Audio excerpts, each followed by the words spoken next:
Donc on a vu le premier point, qu'est-ce que c'est que la foi. Maintenant on va voir, mais comment la foi fait pour venir. Moi je veux la foi aussi, mais comment faire pour l'avoir? Comment faire pour posséder cette foi-là? Comment la foi vient? Qui peut me dire comment la foi vient? Dites-moi. Comment la foi est venue dans ta vie? Tu peux me dire? À ce que j'entends. Amen. En croyant. Amen. En écoutant, en croyant. Romains 10, 17 dit, ainsi la foi vient de ce qu'on entend. Donc écouter, entendre, c'est la même chose. Et ce qu'on entend vient de la parole de Christ. Parce que c'est Christ qui était sur cette terre pour parler. C'est lui qu'on entendait. Tu entendais Dieu? Est-ce qu'ils entendaient Dieu? Ils entendaient Christ. Mais Christ est Dieu. On est d'accord là-dessus. N'est-ce pas? Donc, qui ils entendaient? Jésus-Christ. Qu'est-ce que la foi faisait? Donc, la foi vient de ce qu'on entend. Et ce qu'on entend vient de la parole de Christ. Voilà comment la foi vient d'abord. Tant que tu n'entends pas la parole de Christ, ta foi ne va pas bouger. Elle sera comme la mesure de la cuillère que le Seigneur t'a donnée mais que tu ne sais pas. Alors, donc, première chose, j'entends la parole de Dieu. Matthieu 11, 15 dit, celui qui a des oreilles pour entendre, qu'il entende. Entendre quoi? La parole de Dieu. Tu entends la parole de Dieu, ta foi commence à bouger. La petite mesure que tu as reçue là, elle commence à vibrer. On voit des vagues déjà, ça commence à bouger. C'est-à-dire que la foi rentre en action, dès que tu entends la parole de Dieu. Ça commence à bouger ta vie, ça commence à bouger ton cœur. Tu entends quelque chose, une parole, et tu dis, mais non, cette parole, elle est pour moi. Ça, c'est mon problème. C'est le problème que je vis, j'ai entendu cette parole. Et pourquoi la personne qui était dans la même situation que moi a eu la solution, pourquoi je ne l'aurais pas? Donc tu commences à croire. Parce que tu as entendu. Donc, comment vient la foi? C'est un processus. Premièrement, j'entends la parole. Et tu vas l'entendre où? Il faut venir dans une assemblée. Mais quelqu'un qui peut te dire aussi qu'il va t'évangéliser. Et c'est ça le salut. C'est aller vers les autres. Et tu vas leur donner une parole. Eux, ils attendaient ça. Eux se disent le matin, ils ne sont même pas en train de prier Dieu. Peut-être ils disent, comment je vais faire? Mais qui peut me donner la solution à mon problème? Et tout d'un coup, le Seigneur t'amène devant cette personne-là. Il dit, mais monsieur, madame, je vois votre visage n'a pas l'air très en paix. Qu'est-ce qui se passe? Quelqu'un vient me parler ce matin. Peut-être qu'il a la solution. Je vais l'écouter. J'ai ça. Ah bon, vous avez ça. Mais vous savez que Dieu peut changer votre vie. Comme tu es une femme de foi remplie d'onction, tout d'un coup, ça va l'interpeller. Et tu vas commencer à lui parler. Mais vous savez, monsieur, vous savez, madame, votre situation, même si les médecins ont dit qu'il n'y a pas de solution. Et pourquoi vous ne croiriez pas que Jésus-Christ est venu pour vous? Que vous pouvez être guéri? C'est gratuit. Venez. Je vous invite. Ou même tu peux lui imposer les mains si tu sens que imposer les mains, la guérison n'est pas forcément dans l'église. Elle est là où Dieu est. Et Dieu est avec toi à ce moment-là. Tu peux lui envoyer tout de suite la solution. Tu peux l'évangéliser. Et tu peux prier sur lui, tu peux imposer les mains, il sera guéri. Tu n'es pas obligé de l'amener dans l'église, vous allez le pasteur. Toi-même, si tu es disciple de Jésus-Christ, tu feras ces choses-là. N'est-il pas dit? Ceux qui auront cru en mon nom, ils imposeront les mains aux malades. Voyez? Et tu as cru. Donc, premier point, c'est j'entends la parole de Dieu. Donc, deuxième point, c'est quoi? Je viens de le dire. J'entends après. Ceux qui auront cru, je crois. Si, je sais pas moi, si tu me poses une question et je te réponds, et que tu sais que ça, donc tu vas croire, c'est ça. Tu entends et tu crois à ce qu'on te dit. Donc Marc 16 dit, celui qui croira et qui sera baptisé sera sauvé. Tout simplement. Donc, je crois, donc j'entends, et après je crois en la parole de Dieu. 2 Corinthiens 4 dit aussi, et comme nous avons le même esprit de foi qui est exprimé dans cette parole de l'Écriture, j'ai cru, c'est pourquoi j'ai parlé. Nous aussi nous croyons, et c'est pour ça que nous parlons. Donc, tu entends, tu crois, et qu'est-ce que tu fais? Tu commences à parler. Tu dis oui, c'est possible. Là, tu es en train de dire des mots positifs. Parce que tu as tellement dit des mots négatifs, parce que tu n'avais pas de solution, mais tu as entendu que il y a un Dieu qu'on appelle Jésus-Christ qui peut arranger ta situation, tu crois, et toi-même tu vas dire, mais oui, c'est possible, Jésus peut me guérir. Donc tu es en train de parler maintenant. Vous voyez le processus? J'entends, je crois, après je parle, je dis des mots positifs. Hein? La vie et la mort sont au pouvoir de la langue. Mais avant, je ne savais pas, donc je disais que des paroles négatives dans ma vie parce que je ne savais pas. Mais tout d'un coup, j'entends, je crois, et je commence à dire, mais oui. Avant, c'était mais non, mais non, mais non. Parce qu'elle entendait ce que, par exemple, si c'est une personne qui était malade, ce que les médecins disaient, mais non, tu ne peux pas être guéri, il n'y a pas de solution pour toi. Oui, mais la médecine a fait des progrès. Oui, mais il y a des maladies qui n'ont pas de solution. Vous savez? Une maladie qui fait des ravages. Prenons le sida.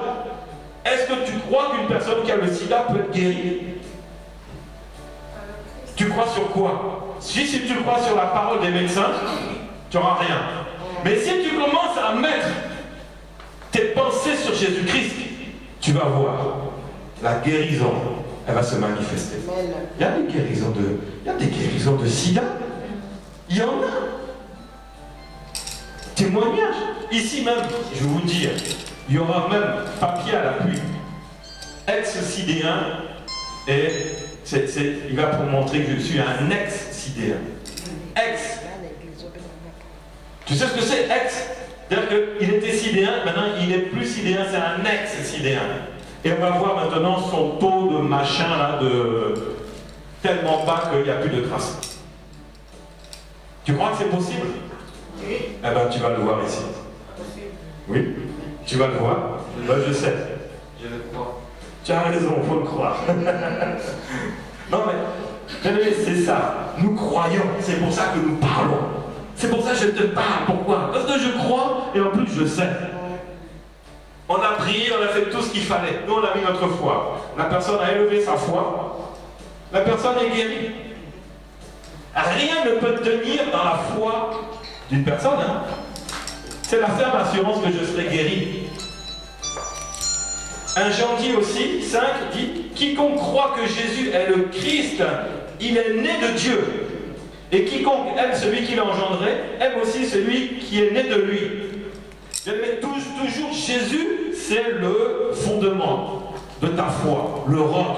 Tu crois que Jésus-Christ est le Fils de Dieu, tu vas croire à tout ce que Jésus a fait et tu vas croire que Jésus peut faire encore des choses pour toi. Parce que la Bible dit, il est le même hier, aujourd'hui, éternellement. Est-ce que ta foi est dessus? Quoi qu'il arrive, non. Il y a un temps pour la maladie, mais il y a un temps pour la guérison. Voilà. Si ta vie était un temps où on était KO, Dieu change tout et ça devient OK. C'est simple. Dieu change. Paf, en un coup. Mais nous, le problème, c'est nous. Pour Dieu, il n'y a pas de problème. Tout est déjà préparé. Romains 10 dit encore, car c'est en croyant du cœur qu'on parvient à la justice et c'est en confessant de la bouche. Tu dois dire les choses par la bouche qu'on parvient au salut selon ce que dit l'Écriture. Quiconque croit en lui ne sera point confus. Donc, il faut croire. C'est une étape pour que ta foi commence à bien s'installer dans ta vie. J'entends, je crois et je parle. C'est-à-dire je confesse les choses. Je confesse que même si je suis malade, je dis au nom de Jésus, je suis guéri. Ensuite, donc, comment la foi vient? On entend, après on croit, après on confesse, on parle. Tu dis la chose, et ensuite quoi? Qu'est-ce qui se passe? Ben, la foi s'installe dans la vie du chrétien. Voilà le point suivant. 2 Corinthiens 10-15 dit, nous ne nous glorifions pas dans les travaux d'autrui qui sont hors de nos limites, mais nous avons l'espérance que si votre foi augmente, de devenir encore plus grand parmi vous. Voyez, la mesure de foi qu'on a, ça nous amène à grandir. À grandir. Tu dois grandir par la foi. C'est-à-dire que même les choses qui te paraissaient insurmontables, tu vas dire, moi avec Dieu il n'y a pas de problème. Le Seigneur va se charger de ça. Il ne faut pas regarder avec les yeux. Il faut regarder avec quoi? Avec le cœur. La foi, bien aimé, elle doit augmenter. Et quand la foi augmente, qu'est-ce qu'on fait? C'est comme l'onction. Lorsque l'onction elle est tellement remplie, elle fait quoi? Elle déborde. C'est-à-dire que tu vis par l'onction, n'est-ce pas? Mais la foi, c'est pareil, c'est comme l'onction. À un moment, ça doit déborder de ta vie. La Bible dit que le juste vivra par la foi. Donc la foi, c'est quoi? C'est une manière de vivre. Voilà. Voilà comment la foi vient et comment maintenant la foi est manifestée. C'est une manière de vivre. Question, à quel stade je suis? Comment la foi est venue dans ma vie et je suis dans quel stade? Est-ce que je suis au stade où je dois entendre? Est-ce que je suis au stade où je dois croire? Où j'ai déjà confessé? Ou bien le stade où la foi s'est installée déjà dans ma vie? Mais est-ce que je suis dans le stade où maintenant je marche par la foi? Voilà. Voyez? Et quel est le but final? La Bible dit, le juste vivra par la foi. Qui est juste?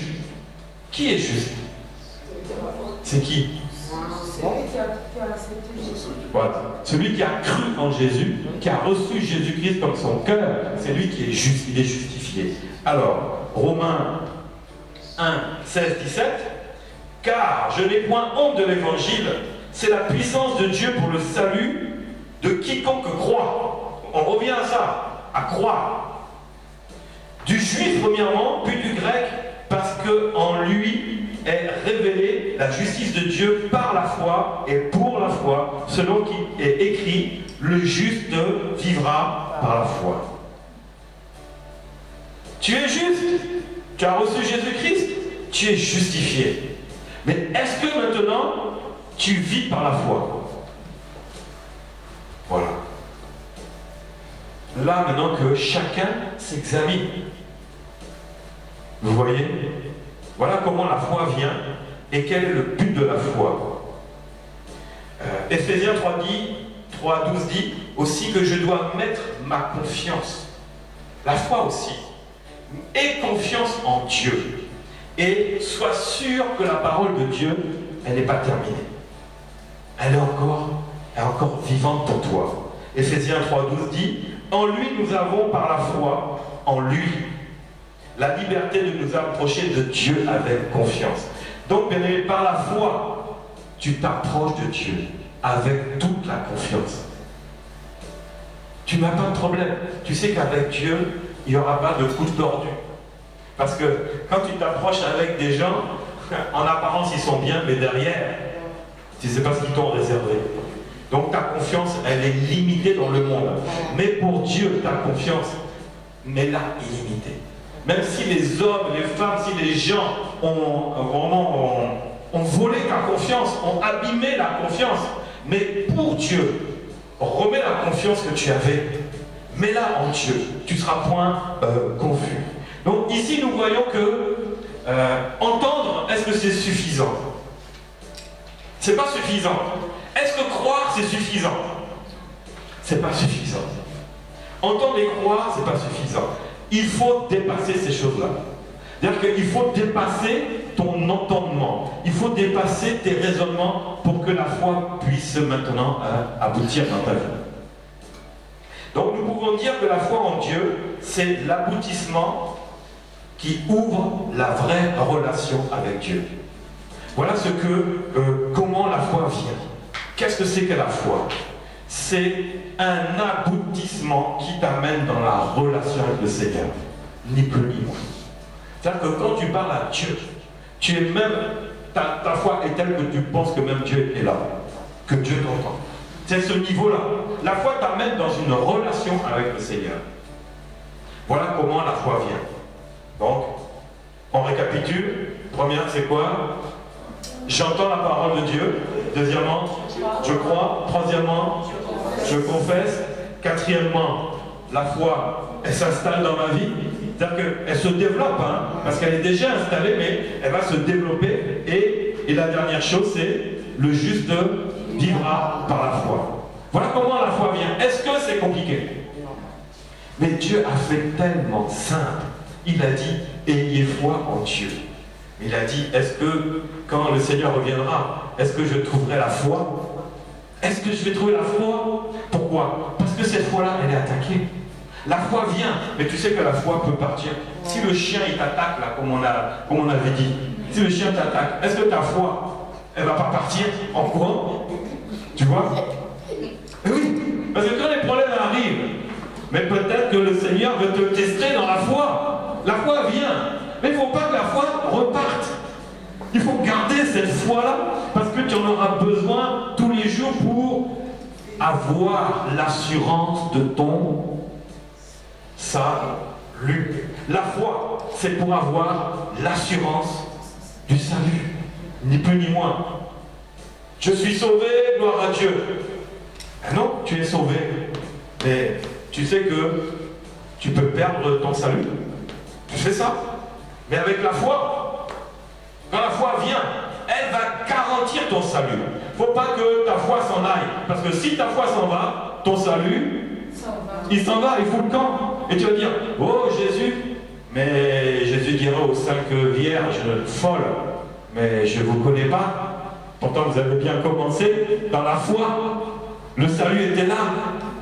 Mais pourquoi il a foutu le camp dans ta vie? Je ne te connais plus. Est-ce que je trouverai la foi quand je viendrai? Il n'a pas trouvé la foi dans les 5 vierges folles, mais il a trouvé la foi dans les 5 vierges qui étaient sages. Vous voyez? Donc la foi vient, mais il ne faut pas qu'elle s'en aille. La Bible dit, travaillez à votre salut. Mais travaillez de comment? Comment on travaille? Par la foi, ni plus ni moins. Donc travailler à votre salut, c'est travailler dans la foi. Donc voilà comment la foi vient. Surtout pas, bien aimé, ne la laisse pas partir. C'est tellement facile qu'elle s'en aille. Ne laisse pas partir la foi. Parce que tu vas baisser dans ton salut. Voilà. Est-ce que vous avez des questions à me poser? Comment la foi vient?